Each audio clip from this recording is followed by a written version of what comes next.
台北法院是针对金华社案甲政治献金案，今头一届开庭来审理。团台北市的副市长裴景生甲前督规会的执行秘书邵秀培两个人拢表示愿意认罪。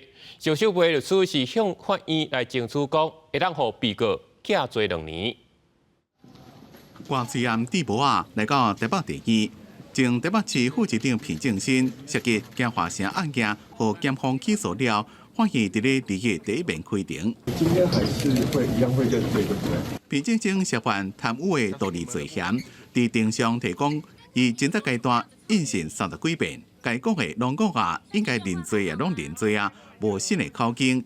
对起诉无意见，验过伊的律师对论罪标准是有意见。我们认为起诉范围有点过广，但是没有否认犯罪。同一天被传唤到庭的，也有前台北市都委会执行秘书邵秀培，伊伫庭上讲，就敢若侦查阶段所讲的愿意认罪。